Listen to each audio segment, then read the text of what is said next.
GGH లో చికిత్స పొందుతున్న డయేరియా కలరా బాధితులను పరామర్శించారు వైసీపీ మాజీ మంత్రి విడుదల రజని. మాట్లాడారు. డయేరియాతో గుంటూరు జిల్లాలో ప్రజలు ఎంతో మంది బాధపడుతున్నారు.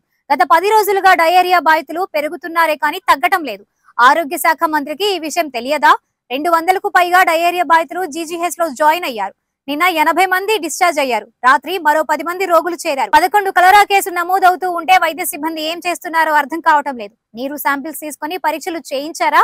వాటి రిజల్ట్స్ ఏం వచ్చాయి? తూర్పు నియోజకవర్గంలో వాటర్ పైప్ లైన్ల లీకుల వల్ల మంచినీరు కలుషం అవుతోంది అని మండిపడ్డారు. ఈ పరామర్శ కార్యక్రమంలో వైసీపీ తూర్పు నియోజకవర్గ ఇన్ఛార్జ్ నూరి ఫాతిమా, డిప్యూటీ మేయర్ డైమండ్ బాబు, market yard chairman Nimmakala Rajanarayana తదితరులు పాల్గొన్నారు. కలరా మరియు డయేరియా కేసులు ఏ విధంగా పెరుగుతున్నాయో మనం రోజుకి పెరుగుతూనే వస్తున్నాయి. కానీ ఎక్కడా కూడా దీనికి నివారణ కానీ దీనికి సంబంధించిన ప్రికాషన్స్ ఎక్కడా కూడా అధికారులు కానీ లేకపోతే జిఎంసి కమిషనర్ గారు, కలెక్టర్ గారు, ఇక్కడ ప్రజెంట్ ఉన్న ఎమ్మెల్యేస్ ఎవరు కూడా దీని మీద దృష్టి సాధించట్లేదు. ఏదో వెళ్తున్నారు. కలరా కేసులు వచ్చిన చోట మొన్న మేము వెళ్ళిన ప్రగతి నగర్లో అయితే ఎక్కడ కలరా కేసు వచ్చిందో అక్కడ వరకు మరి బ్లీచింగ్ చల్లి అక్కడికి వెళ్ళి ఏదో పరామర్శించి వస్తున్నారు తప్ప నిజంగానే దేని వల్ల వస్తుందో అనేది క్లారిటీ వీళ్ళు ఇవ్వలేకపోతున్నారు.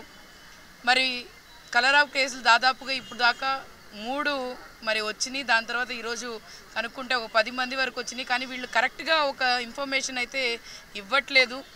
ఏ విధమైన పరిస్థితి ఉంది, వాటర్ కంటామినేట్ అయిందని చెప్పి మేము 17వ తారీఖున చెప్పినా కూడా దాన్ని వాళ్ళు క్రైటీరియా తీసుకోకుండా ఈరోజు ప్రజల ప్రాణాలంటే వాళ్ళకి లెక్క లేకుండా చేసుకుంటూ వస్తున్నారు. మరి ఏదో మేము కిట్లు ఇస్తున్నాము 800కి, మేము మీకు ప్రగతి నగర్ దగ్గరికి వెళ్ళి కమిషనర్ గారు, కలెక్టర్ గారు, ఎమ్మెల్యే గారు అందరూ వెళ్ళి మేము శానిటైజర్ ఇస్తున్నాము, లేకపోతే హ్యాండ్ వాష్ ఇస్తున్నాము, మాస్కులు ఇస్తున్నాము అని చెప్తున్నారు. కానీ దేనివల్ల వచ్చింది? అక్కడ వాటర్ పైప్ లైన్స్ కట్ చేసి ట్యాంకర్ ద్వారా ఇప్పిస్తున్నారు. ఎన్ని రోజులు ఇప్పిస్తారు? అలాగా ఎన్ని రోజులు వాళ్ళని ఇబ్బంది పెడతారు?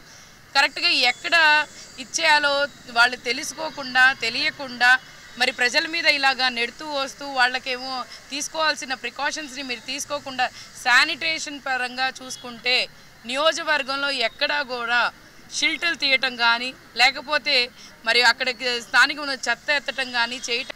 గుంటూరు జీజీహెచ్లో డయేరియాతో ఏ రకంగా ఈ గుంటూరు సిటీలో ఉన్నటువంటి వాళ్ళు, ఈ సిటీకి కనెక్ట్ అయ్యి చుట్టుపక్కల ఉన్నటువంటి విలేజెస్ నుంచి ఉన్నటువంటి వాళ్ళు ఏ విధంగా ఇబ్బంది పడుతూ డయేరియా వల్ల వామిటింగ్స్, లూజ్ మోషన్స్, టోటల్గా కూడా ఈ డీహైడ్రేషన్కి పాలైపోయి ఏ విధంగా సిక్గా ఉన్నారో నాతో పాటు మీడియా వాళ్ళందరూ కూడా వచ్చారు. మరి వీళ్ళందరినీ కూడా చూసాము. 17న ఈ యొక్క డయేరియా అనేటువంటి ఇష్యూ దాదాపు ఇప్పటికి 10 రోజులైంది. ఈ నెల 17న ఈ ఇష్యూ స్టార్ట్ అయింది. ఈ ఇష్యూ స్టార్ట్ అయినటువంటి కూడా మనం వరుసగా చూస్తూ ఉన్నాము. ఇప్పటికి కూడా ఈ రోజు పరిస్థితి కూడా ఎక్కడ కూడా ఈ తగ్గుముఖం పట్టినట్టు కానీ, ఈ తగ్గుతున్నట్టు కానీ అట్లాంటి వాతావరణం ఏమీ కూడా లేదు. పేరుకి మనం చూసినట్టయితే మన గుంటూరు జిల్లాలో పెద్ద పెద్ద నాయకులు ఉన్నారు, మంత్రులు ఉన్నారు, మరి ఇక్కడ ఎమ్మెల్యేలు ఉన్నారు.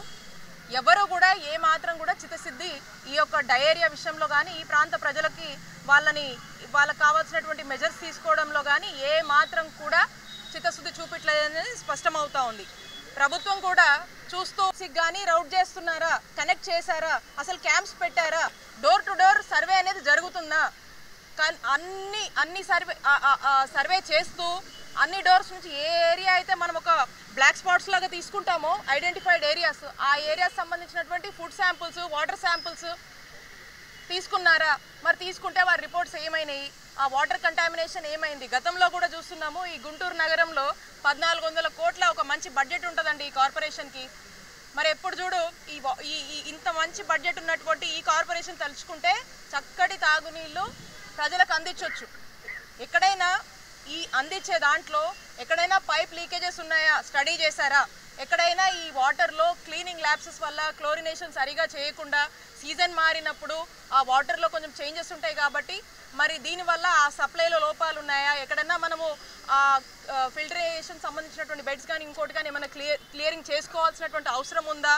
ఎక్కడైనా ఆ పైప్స్ ఇంటర్ జాయింట్లో ఎక్కడైనా మిక్స్ అయిపోయి లీకేజెస్ అనేది ఏమైనా ఉన్నాయా అనేది స్టడీ చేసి దానికి ఇమీడియట్గా ఈ వాటర్ ఏ ఏరియాస్లోకి వెళ్తుందో, ఏ ఏరియాస్లో ఎక్కువ కంటామినేషన్ మనకు వస్తుందో, ఎస్పెషల్లీ ఈస్ట్ కాన్స్టిట్యున్సీలో చాలా ఏరియాస్లో మనం చూసినట్టయితే కంటామినేషన్ ఎక్కువ ఉంటుంది.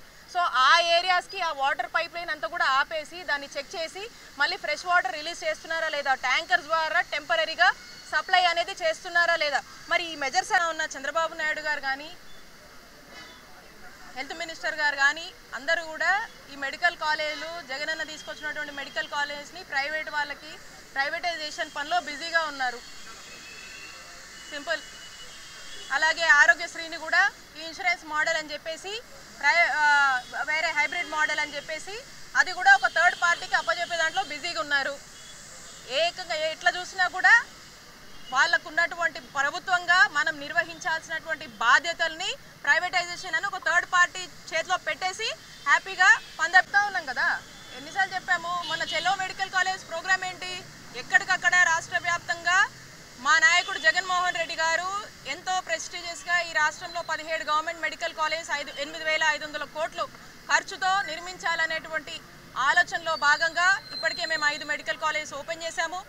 ఇంకొక 2 అందుబాటులోకి వచ్చాయి.